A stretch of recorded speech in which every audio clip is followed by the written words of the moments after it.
अस्सलामुअलैकुम। Direct line के साथ मैं हूं जवेरिया जैद। नाज़रीन, ईरान और अमेरिका की कशीदगी ने पूरी दुनिया को हिलाकर रख दिया है। जंगबंदी के बावजूद जनूबी ईरान में अमरीकी कार्रवाई ये सब बता रहा है कि जंग सिर्फ मिसाइलों की नहीं, एसाब, सिफारत और असर रसूख की जंग बन चुकी है।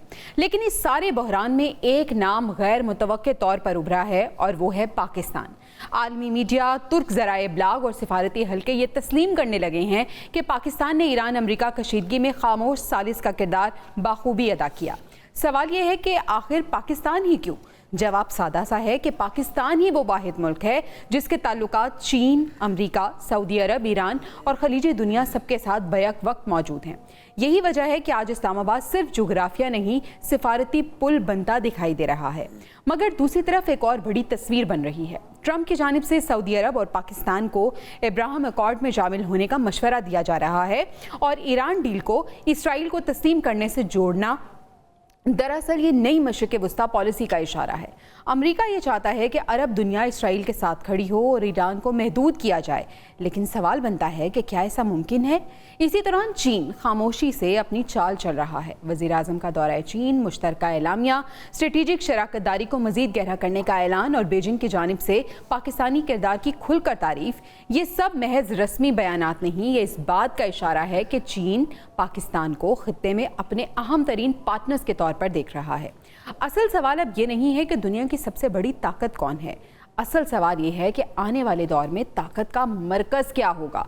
दुनिया तेज़ी से जियोपॉलिटिक्स से जियो इकनॉमिक्स की तरफ बढ़ रही है और शायद इसीलिए पाकिस्तान भी अब सिर्फ जंगों का इत्तेहादी नहीं, बल्कि तिजारत, राहदारी, सरमायाकारी और सिफारतकारी का मरकज़ बनने की कोशिश कर रहा है। ब्लूमबर्ग की रिपोर्ट्स हों या आलमी सरमायाकारों की दिलचस्पी, दुनिया पाकिस्तान को सिर्फ सिक्योरिटी स्टेट नहीं बल्कि उभरती हुई मौशी और सिफारती ताकत के तौर पर देखना शुरू कर रही है।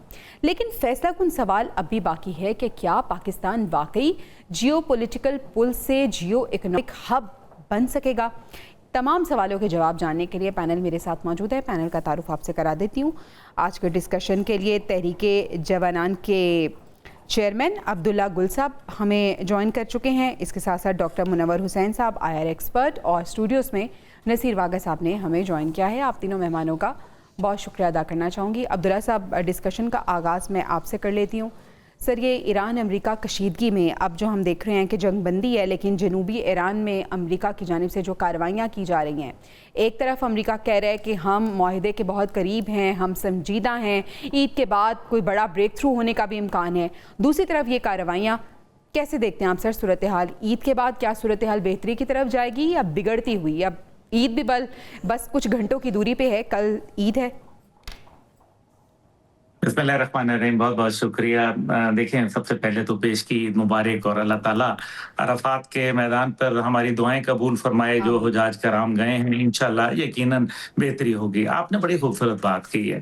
पाकिस्तान बनेगा, इसमें कोई दूसरी राय नहीं है। देखें, जिस दिन पाकिस्तान पूरे कद से अपने खड़ा होगा इंशाल्लाह ताला, जो कि खड़ा हो चुका है, उसके बाद तरक्की हमारा मुस्तकबिल बन जाएगी इंशाल्लाह। ये कोई बड़ी बात नहीं है कि अगर आप कहें कि जी पाकिस्तान कोई छोटा मुल्क है। नहीं नहीं, बड़े बड़े मुल्क जो है पाकिस्तान के सामने पानी भरते नजर आते हैं और अल्हम्दुलिल्लाह पाकिस्तान का जो किरदार रहा है, अब वैसे भी दुनिया लुक ईस्ट की जानिब चल रही है। और जो लुक ईस्ट के अंदर जहां मादनियात हैं, जहां वसाइल हैं, यही वजह है कि हमें कभी दहशतगर्दी के अंदर उलझाया जाता है, तो कभी पाक भारत जंग करवा दी जाती है, कभी जो है वो पाकिस्तान पर मुश्किल किस्म की जो पाबंदियां हैं वो आयद की जाती हैं। लेकिन अब दुनिया को नजर आ रहा है कि ये सारा का सारा जो था एक पाकिस्तान के खिलाफ मुनज़्ज़म प्रोपेगेंडा के अलावा कुछ नहीं था। देखें, पाकिस्तान और चीन की दोस्ती शहद से मीठी और हिमालय से ऊंची और समुद्रों से गहरी तो थी, लेकिन सदर शी जिनपिंग ने इसको आनी भाई का नाम दे दिया। अजीब और गरीब बात है कि पाकिस्तान की ना शक्लें उनसे मिलती है, ना मजहब का कोई तकाजा, ना खाने पीने, ना जबान, लेकिन भाई हैं। और इसका मतलब यह है कि हम फ्रेंड इन नीड हैं और अगर फ्रेंड इन नीड हैं तो इसका मतलब है कि पाकिस्तान ने भी बहुत कुछ किया। मुनव्वर साहब और बागा साहब इस बात को बखूबी जानते हैं। मुनव्वर साहब की तो बड़ी गहरी नजर है, निगाह। वो ये जानते हैं कि पाकिस्तान ने जो चीन के लिए किरदार अदा किया वो चीन नहीं भूल सकता और ये बात उनको इल्म है। जब दुनिया की कोई एयरलाइन नहीं जाती थी, पीआईए जाया करती थी। जब दुनिया के अंदर उनको यूनिवर्सिटियों में दाखिले नहीं मिलते थे, पाकिस्तान के अंदर मिलते थे। जब दुनिया के अंदर उनके लिए मुश्किलात पैदा की जाती थी, पाकिस्तान मजबूती के साथ साथ खड़ा हुआ था। यही वजह है कि आज जब एआई का दौर है, पाकिस्तान के अंदर चीनी दिफाई इंडस्ट्री लगी हुई है। JF-17 के $12 बिलियन के ऑर्डर हैं पाकिस्तान के पास।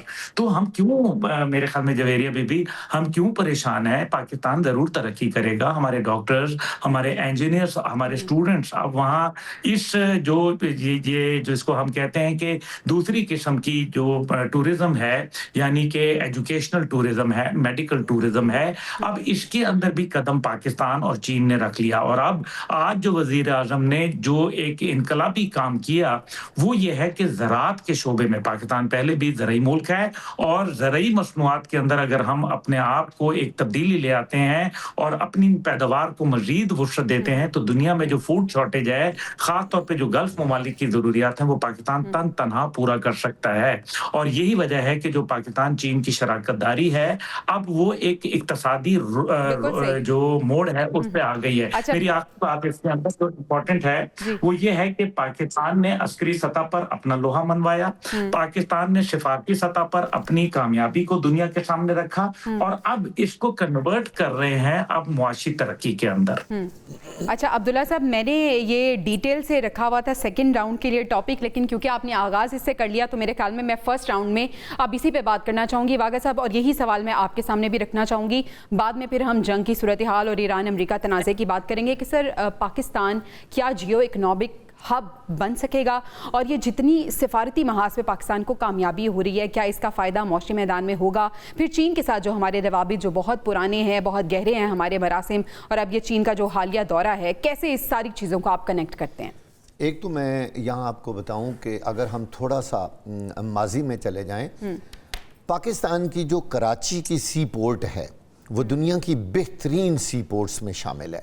उसकी क्या वजह है? टेक्निकली ये वो सी पोर्ट है जहाँ पे बिल्कुल साहिल पे आके भी बहुत गहरा है समंदर।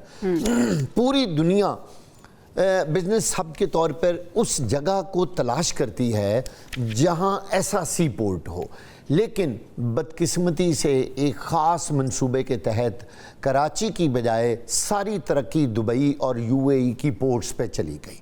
अब उसमें बहुत सारे अवामिल हैं जो अब हम यहाँ डिस्कस नहीं कर सकते, जिसमें हमारे कुछ अपने भी, कुछ गैर भी, कुछ दुश्मन भी इसमें शामिल थे। उसकी एक वजह तो ये थी कि पाकिस्तान को दहशतगर्दी ने बर्बाद किया और स्टेबल ही ना होने दिया, जिसकी वजह से पाकिस्तान शुरू से ही इकनॉमिक हब ना बन सका। लेकिन बहुत ही खुशी की बात यह है कि इस वक्त जहां पाकिस्तान दूसरे सफारती महाजों पर कामयाबियां हासिल कर रहा है, वहां इकनॉमिक जो उसकी कामयाबी है उसमें भी वो पेश है। वज़ीर आज़म का जो हालिया दौरा चीन है उसमें उन्होंने देखें कि दुनिया चीन की कितनी बड़ी कंपनियां, गाड़ियां बनाने वाली, सोलर बनाने वाली, एग्रीकल्चर के इक्विपमेंट्स बनाने वाली, उन सब के साथ उन्होंने बड़े बड़े मुआहदे किए हैं। और पाकिस्तान की बेहतरीन कंपनियों के सीईओज, तकरीबन 26 कंपनियों के सीईओज हैं जो इस वक्त उनके साथ हैं, जो कि चीन के बहुत जो अहम लोग हैं, जिनका बड़ा किरदार है चीन की तरक्की में, उनकी इकोनॉमिक्स को जो चलाने वाले हैं उनके साथ। ये दौरा इसलिए भी इम्पोर्टेंट है कि ट्रंप और पुतिन के बाद ये दौरा पाकिस्तान की तरफ से हमारे वज़ीर आज़म साहब ने किया है, तो यानी चीन इस वक्त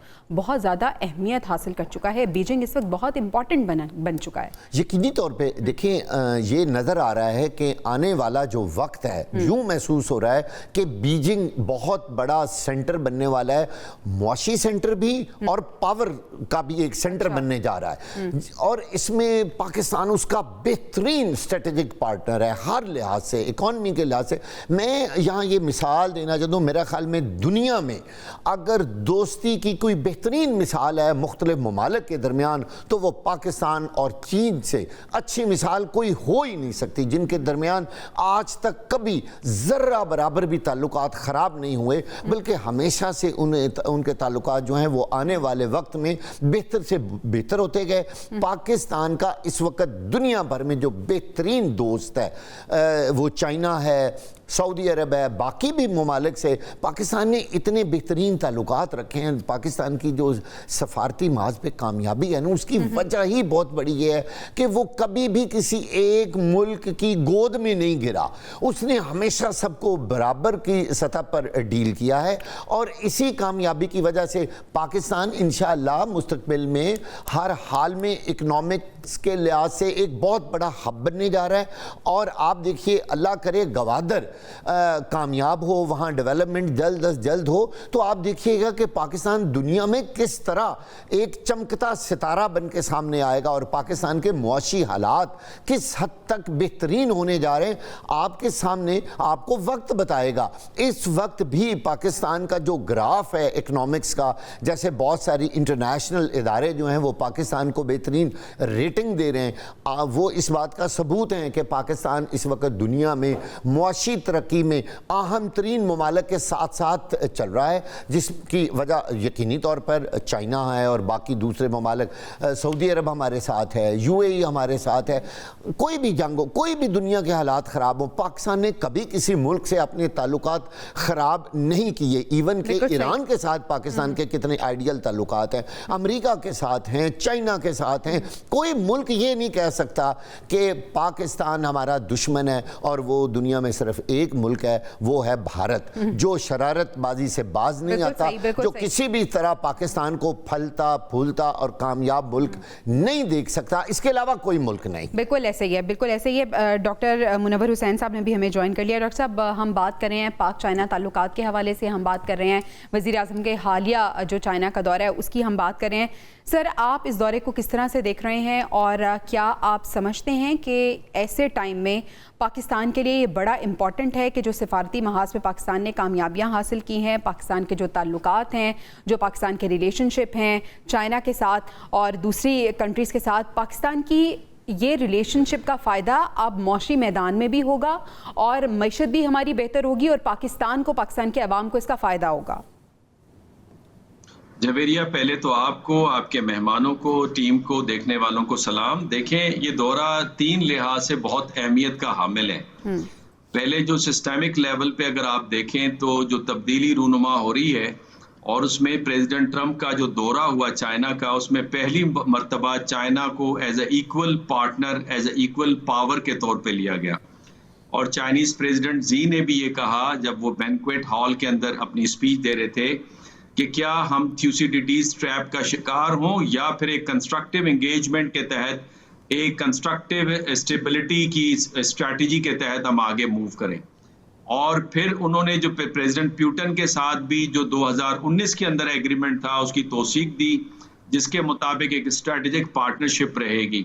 लेकिन ये एरिया ऑफ इन्फ्लुएंस या हेजमून कहलाने के बजाय वो चाहते हैं कि वो सबके साथ बराबरी की सतह पे आगे मूव करें।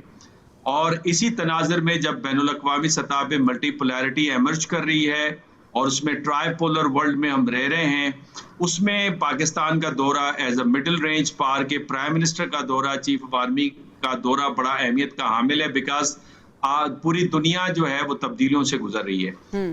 खित्ते के लिहाज से आप इसे देखें तो CWC इस वक्त हमें नजर आ रही है, यानी conflict with India, conflict with Afghanistan और फिर war in the middle east और फिर कनेक्टिविटी।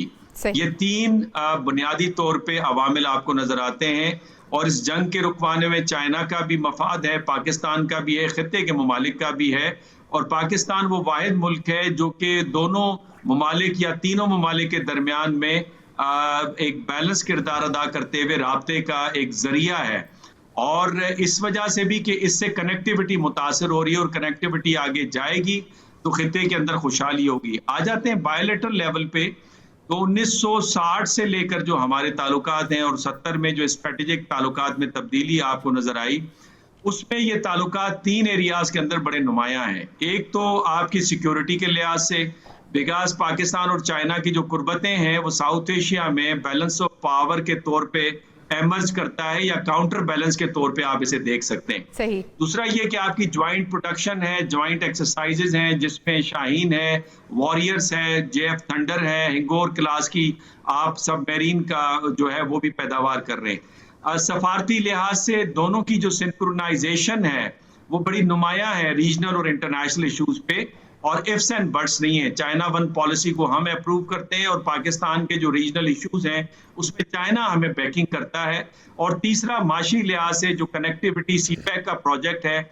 जिसके फर्स्ट फेज में आपने देखा कि रास्ते और जो एनर्जी शॉर्टेजेस थी, पोर्ट वगैरह थी, उस पर इन्वेस्टमेंट हुई, और अब इकोनॉमिक जोन्स के ऊपर और टेक्नोलॉजी ट्रांसफर के ऊपर बात होगी, और कराक्रम जो कनेक्टिविटी है इसको फर्दर एक्सटेंड करने की बात करेंगे। तो बड़ी कंप्रीहेंसिव आपके ताल्लुकात हैं, और इसी तनाजर में जो प्राइम मिनिस्टर का जाना है और मुख्तलिफ जो अली बाबा जैसी कंपनीज के साथ एग्रीमेंट साइन करना है, और फिर प्रेसिडेंट जी और प्राइम मिनिस्टर ली के साथ जो मीटिंग है उसकी अहमियत दुनिया समझती भी है और देखती भी है। बिल्कुल सही अब्दुल्ला साहब, यानी ये कहना गलत नहीं होगा कि अब सवाल ये नहीं है कि दुनिया की सबसे बड़ी ताकत कौन सी है, बल्कि सवाल यह है कि आने वाले दौर में ताकत का मरकज़ कौन सा होगा। और क्या आप देख रहे हैं कि ये मरकज़ जो है, जो अभी है, अपेरेंटली वो तब्दील होता हुआ नजर आ रहा है? देखिए, मरकज तो तब्दील हो चुका है। अब दुनिया ने देख लिया, क्योंकि मगरिब ने जो मुख्तलिफ किस्म की अपनी पॉलिसीज अपनाई और अपने ऊपर शराइत रखी, ये जगह पे असला इस्तेमाल हो सकता है, नहीं हो सकता, ये टेक्नोलॉजी आप यूज़ कर सकते हैं, अगेंस्ट फलाने यूज़ कर सकते हैं, नहीं कर सकते, ये वो तमाम बातें थी जिसकी वजह से मगरबी टेक्नोलॉजी को लोग दूर होना शुरू हो गए। और अब जो आने वाला वक्त है, आपको पता है कि उसमें असले की दौड़ बहुत ज़्यादा बढ़ रही है। यूरोप को ख़तरा पड़ गया, जो नेटो के पास जो सिर्फ पहले कहा गया, जब सोवियत यूनियन का कोलैप्स हुआ तो कहा गया कि सिर्फ 30 दिन का असला काफ़ी है। अब बरतानिया के पास 10 दिन का, और गालिबन जर्मनी के पास 8 दिन का, और फ्रांस के पास 6 दिन का लड़ने की सलाहियत है। और एस्टोनिया के तो वज़ीर आज़म ने ये तक कह दिया कि हमने अपना सारा असला जो है वो दे दिया, और हमारे पास तो अभी आज़ादी परेड पे चलाने के लिए गोले भी मौजूद नहीं है। ये आलम है। इसलिए जो ईस्टर्न टेक्नोलॉजी है वो वेस्टर्न से सस्ती है और इजीली अवेलेबल है, और अल्हम्दुलिल्लाह आज जो है वो पाकिस्तान इस हवाले से बहुत आगे बढ़ रहा है। जिसमें एक जो दूसरी बात इसके अंदर ये है कि जो एक शिफ्ट आया है, ये एक ग्लोबल शिफ्ट है। ये दुनिया के अंदर तारीख रही है कि तारीख का पेंडुलम जो है वो कभी एक तरफ जाता है तो कभी दूसरी तरफ, तो ये अब शिफ्ट कर रहा है towards from west to east आ रहा है।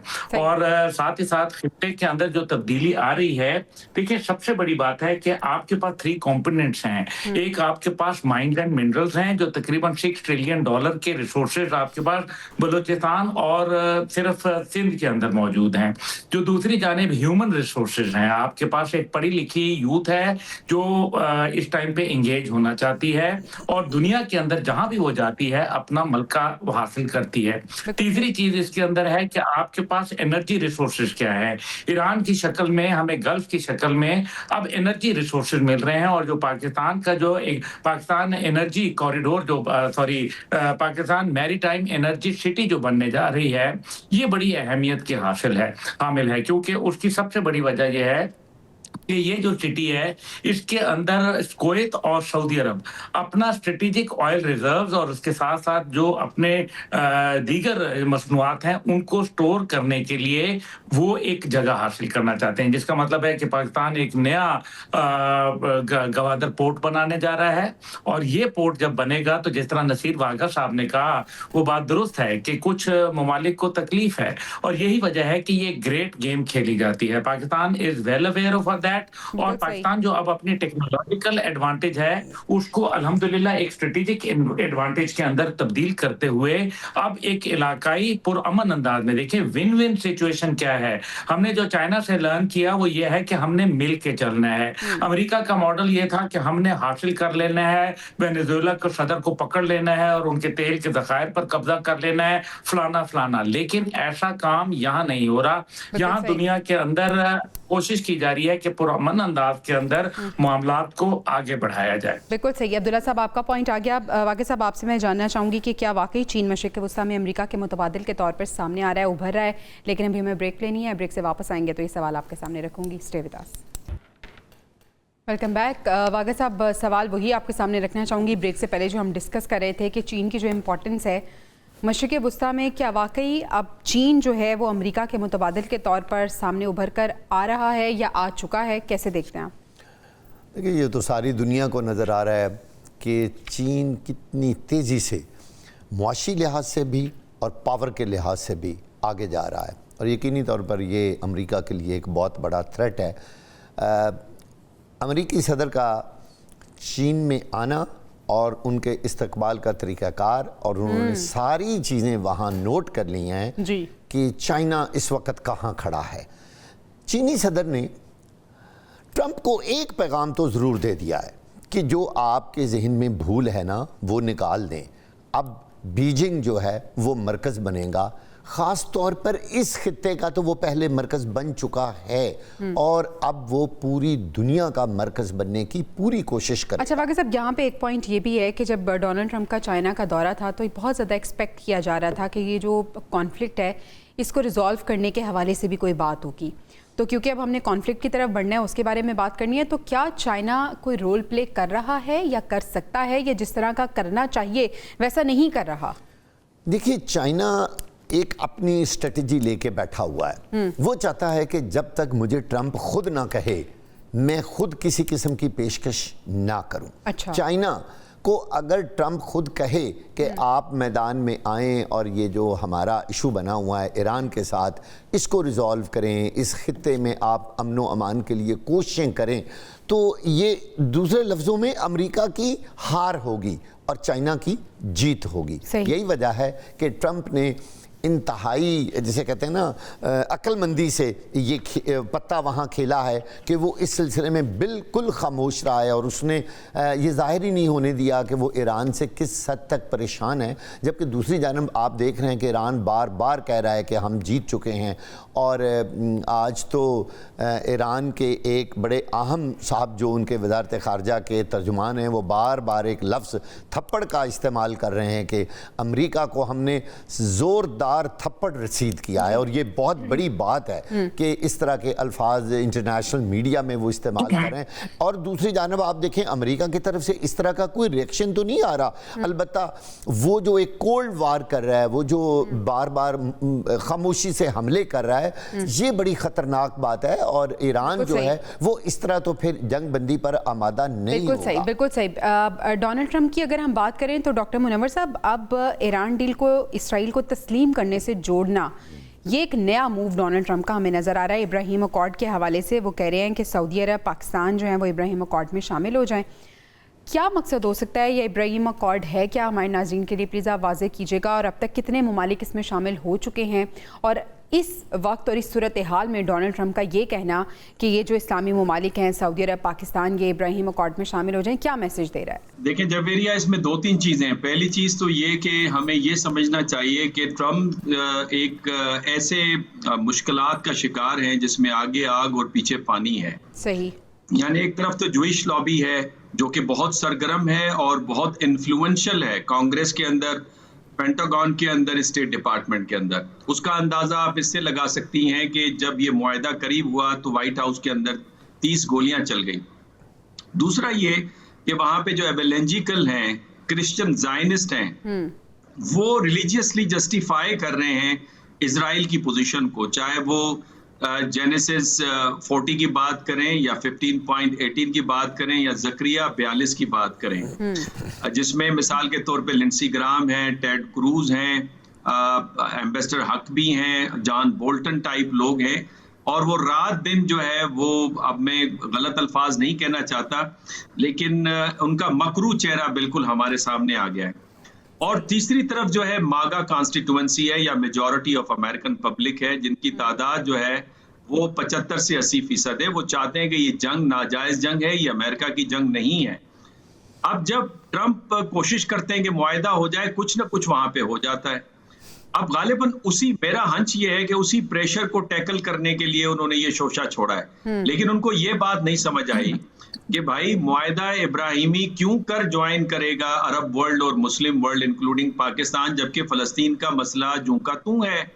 और जब तक वो मसला हल नहीं होता, और फिर क्या गारंटी है उस इजराइल की जिसने फॉल्स फ्लैग ऑपरेशन करके खुद यूएई पे कई हमले किए हैं जी। और पिछले साल 6 ममालिक को टारगेट बनाया है।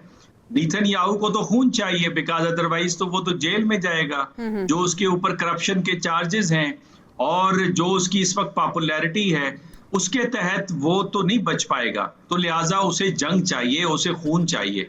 और उसके साथ जो फार राइट जो एलिमेंट साथ में मिले हुए हैं, वो तो जोशवाइट्स फलसफे के मुताबिक वो किसी को इंसान समझते नहीं है। वो तो कहते हैं ये गुलाम है, हमारे स्लेव्स हैं और जानवर हैं। और अमेरिकन के बारे में कहते हैं ये अच्छे जानवर हैं और बाकी जो है ये खराब जानवर हैं। तो इस सारी सूरत हाल में जो मुस्लिम वर्ल्ड है वो क्यों कर ज्वाइन करेगी। और मैं समझता हूँ कि इस वक्त इसहाक डार साहब मौजूद है अमेरिका में, गो कि वो यूएन के सिक्योरिटी काउंसिल के इजलास में शिरकत के लिए गए जो पीस एंड स्टेबिलिटी के ऊपर है सेशन।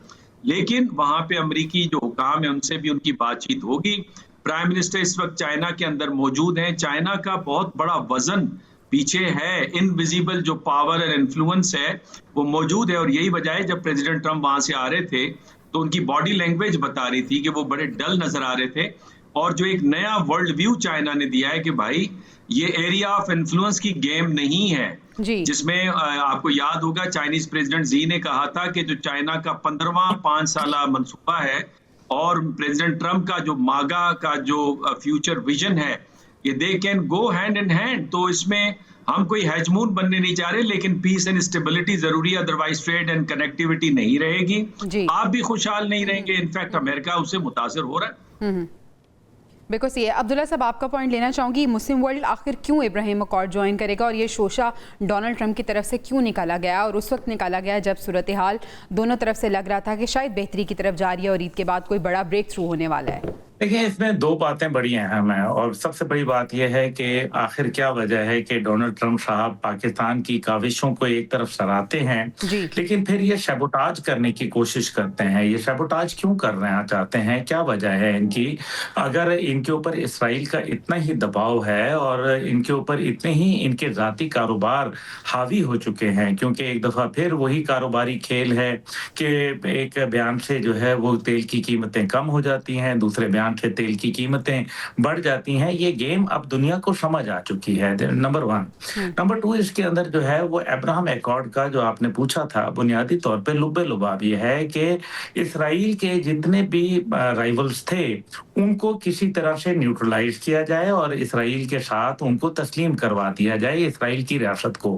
अगर अब्राहम एकॉर्ड की बात कर ली जाए तो पाकिस्तान की वजाहत इसके ऊपर है कि 1967 से पहले वाले बॉर्डर के ऊपर आए। गो के मैं समझता हूं कि पाकिस्तान ने तो 1947 को भी इसराइल को कभी कबूल नहीं किया था और एक नाजायज रियासत मानी थी। और अगर 67 से पहले वाले बॉर्डर है तो फिर उसमें भी इसराइल तो शामिल होता है। इसलिए हमें तो कायदे-आज़म रहमतुल्लाह की लेनी है, नंबर 1। नंबर 2 ये है कि उसके अंदर कहा गया था कि यरूशलेम जो है वो आपने देखा कि वो उसका अल-कुद्स शरीफ जो है वो कैपिटल होगा फलस्तीन का। ये वो चीजें हैं जो इसराइल कभी नहीं मानेगा। इसी वजह से आप देखें कि अब्राहम एकॉर्ड हो गया या पीस बोर्ड हो गया, गजा पीस बोर्ड, ये दोनों अब इनकी कोई हैसियत नहीं रह गई। इसका मतलब ये है 2 वजूहात हैं। ये जानने की बहुत जरूरत है कि वो 2 वजूहात क्या है। पहली वजह यह है कि जिस तरह से अभी मनोहर साहब ने कहा कि वहां इलेक्शन होना चाहते हैं और उसके अंदर वो पहले ही जो सारा सिस्टम लेके जा रहा है नेतन्याहू, वो तो सारा का सारा जो है वो अभी इमरजेंसी सेटअप के ऊपर है। उसने कई साल से इलेक्शन नहीं करवाए और ये नाजायज चल रहा है और वहां लोगों में उबाल है और उसका मुकद्दर इंशाल्लाह जेल है। दूसरा यह है कि अगर ये 27 तारीख को होंगे तो अमेरिका के इलेक्शन तो उसके बाद में आएंगे, नवंबर में आएंगे। ये तो 27 अक्टूबर को होगा। तो दिस मीन्स के डोनाल्ड डोनाल्ड ट्रंप ने ये कैलकुलेट नहीं किया, या फिर वो इसराइल के साथ सिर्फ खेल रहा है या ईरान के साथ खेल रहा है कि वक्त गुजार रहा है कि ठीक है जब इसराइल के इलेक्शन हो जाएंगे उसके बाद अमेरिका ईरान के साथ या तो कोई डील स्ट्राइक कर लेगा या फिर उनके ऊपर एक एरियल स्ट्राइक कर लेगा। ये दोनों पॉसिबिलिटीज हैं, लेकिन फिलहाल अमेरिका के प्रेसिडेंट के लिए ये मुमकिन नहीं है कि वो ईरान के ऊपर हमला करें। और अगर जैसे वागा साहब ने कहा कि उन्होंने बड़ी एक सख्त जबान इस्तेमाल थप्पड़ वाली की, तो क्या डोनाल्ड ट्रंप साहब ने उनके मुतालिक जो 4 लेटर वर्ड इस्तेमाल किया था वो क्या मुनासिब था? तो इस किस्म की बातें तो फिर होती रहती हैं ना। बिल्कुल अब्दुल्ला साहब, आपका पॉइंट आ गया। इस कशीदगी में फील्ड मार्शल के जो सालसी के किरदार की आलमी सतह पर तारीफ हो रही है और आलमी सतह पर एतराफ़ किया जा रहा है, पाकिस्तान का किरदार और फील्ड मार्शल का खास तौर पर जो किरदार है, इसको हम डिस्कस करेंगे ब्रेक के बाद। पैनल मेरे साथ ही मौजूद होगा, stay with us. Welcome back. Abdullah साहब, फील्ड मार्शल के अमेरिका ईरान मुज़ाकरात में जो सालसी का किरदार है, आलमी सतह पर भी उसकी तारीफ़ हो रही है।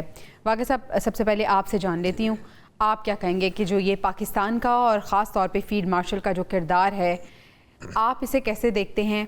और इतना ये जो एक बड़ा तनाज़ा, इतना संगीन तनाज़ा, और इस बीच जिस संजीदगी से, जिस बुर्दबारी से, जिस समझदारी से पाकिस्तान ये मीडिएटर का रोल प्ले कर रहा है, क्या कहेंगे आप? आप ये देख लें कि जिस दिन से पाकिस्तान इसमें एज ए मीडिएटर आया है तो जंग बंदी का ये जो सिलसिला है ये प्रॉपर उसी वक्त शुरू हुआ था और एक कूल माहौल जो है दोनों ममालिक के दरमियान पैदा हुआ है। उसकी हम पहले भी बताते हैं कि उसकी एक वजह तो ये है कि ईरान को भी और अमेरिका को भी पाकिस्तान पे बहुत ज़्यादा एतमाद है।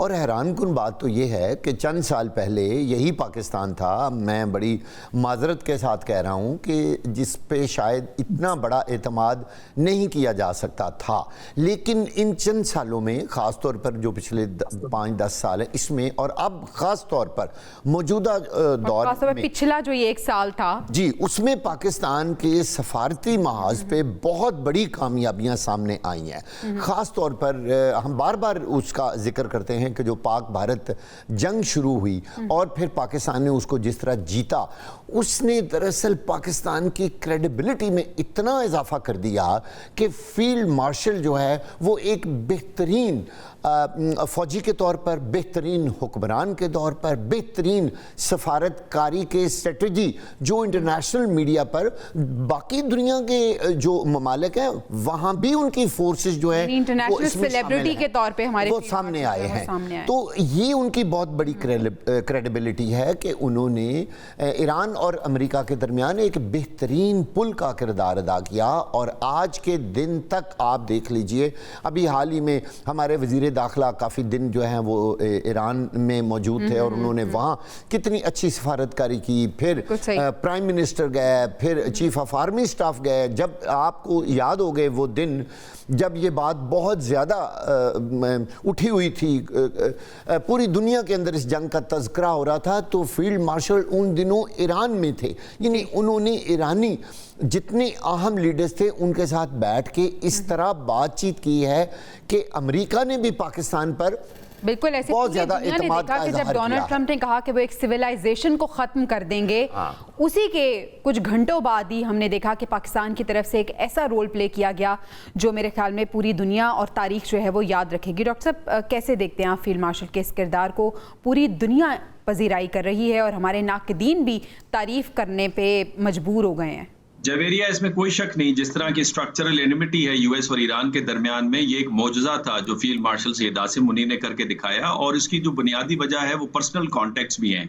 एंगेजिंग इंडिया किताब लिखी टालबोट ने, उसमें वजाहत के साथ पाकिस्तान की जो मिलिट्री जनता है और जो पेंटागन है उनके दरमियान में जो गहरे ताल्लुकात हैं उस तरफ निशानदही की है। दूसरा ये कि पाकिस्तान पिवट है एशिया का। जिस तरह मैंने पहले कहा, 3 लैंड मासेस के अंदर अगर कोई ब्रिज है और कोई इंपॉर्टेंट कंट्री है जियो स्ट्रेटेजिकली तो वो पाकिस्तान है। तीसरा पॉइंट ये है कि अमेरिका के पास भी कोई वायबल ऑप्शन नहीं था। उन्होंने अपनी मैक्सिमम फोर्स का इस्तेमाल कर लिया, नेवल ब्लॉकेड करके देख लिया, ईरान झुकने वाला उन्हें नजर नहीं आया।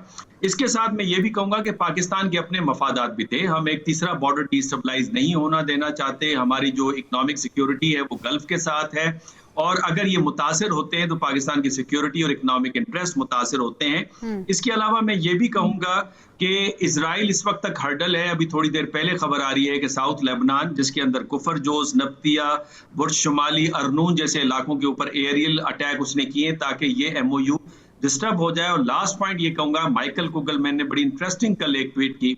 उन्होंने कहा कि मैंने पाकिस्तान को बारहा पाकिस्तानी दोस्तों को बताया कि जितना आप प्रेसिडेंट ट्रंप के लिए काम करेंगे उतना ही रिस्की काम वो आपके सुपुर्द करते जाएंगे, जो कि उन्होंने लास्ट टाइम इब्राहिम अकार्ड की बात करके उन्होंने की।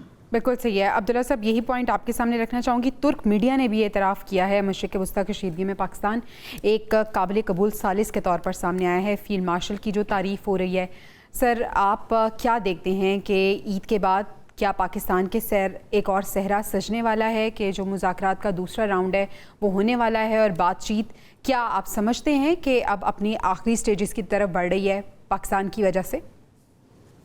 जवेरिया साहबा, तारीफ वो अच्छी होती है जो दूसरे कोई करे। अभी मगरबी मीडिया कर रहा है, अरब न्यूज कर रहा है, अभी TRT वर्ल्ड कर रहा है, तो ये अच्छे, हाँ, तुर्क मीडिया का ये बहुत बड़ा चैनल है। इसे मुख्तलिफ मल्टीपल लैंग्वेजेस के अंदर जो है ये चलाते हैं, तो ये बहुत अच्छी बात है मेरे ख्याल में। लेकिन इसके अंदर वजूहात क्या बनी? पहली बात यह है कि एक अस्करी सतह के ऊपर पाकिस्तान ने अपनी ताकत को मनवाया, एक बतौर जर्नैल उन्होंने अपने आप को साबित किया। उसके बाद जर्नैल अच्छा वो भी होता है जो जंग के जहां जीत जाता है वहां रुकवा भी देता है। मेरा ख्याल है कि पाकिस्तान ने सेल्फलेस किरदार अदा किया। पाकिस्तान चाहता था कि जहां ईरान अब हमारा जो बरादर मुल्क है वो भी महफूज रहे और गल्फ के अंदर जो हमारे दोस्ताना ताल्लुकात हैं वो भी कायम रहें। ये मुश्किल होता है कि मगरिब और इस मशरिक में बैलेंस कायम करना, लेकिन पाकिस्तान ने कई जगह के ऊपर अमेरिका को भी बावर कराया है कि आप ये मुनासिब इकदाम नहीं कर रहे, और यही वजह है कि अमेरिका को उसके ऊपर रिव्यू करने का मौका मिला। ईरान का भरोसा और एतमाद हासिल करना कोई मामूली काम नहीं था। 193 ममालिक में यूनाइटेड नेशन बाकी लोग बैठे रह गए, पाकिस्तान क्यों कर गया ये काम? इसका वजूहात हैं। वजूहात ये हैं कि पाकिस्तान ने अपनी तशहीर के बजाय एक कंसिस्टेंसी के साथ काम लगा रहा और रिजल्ट ओरिएंटेड था। पाकिस्तान का मकसद ये नहीं था कि दुनिया उसकी वाह करे, बल्कि पाकिस्तान का ये मतलब था कि हमारे ये जो यहाँ इंटरेस्ट हैं ये सिक्योर हो जाए, और साथ ही साथ ईरान के अंदर एक ऐसा दुश्मन ना आके बैठ जाए जो पाकिस्तान और ईरान दोनों का मुश्तरका दुश्मन है। इसलिए पाकिस्तान की हिकमत अमली की वजह से ईरान का एतमाद हासिल हुआ। बावजूद इसके कि अरब दुनिया ने हम पर नुक्ताचीनी की, लेकिन अल्हम्दुलिल्लाह मैं समझता हूँ पाकिस्तान ने वो नुक्ताचीनी भी बर्दाश्त की और ईरान को भी जो है वो समझाया। बिल्कुल सही, ईरान को भी समझाया। और अमेरिका की तरफ से भी हमने देखा कि अमेरिका भी पाकिस्तान की तारीफ करने पर मजबूर हो गया, जो हमारी स्ट्रैटेजी रही उसकी वजह से। बहुत शुक्रिया अब्दुल्ला गुल साहब, डॉक्टर मुनव्वर हुसैन साहब और नसीर वाग़ साहब हमारे साथ मौजूद थे। नाज़रीन, प्रोग्राम से इजाज़त दीजिए। अल्लाह निगहबान।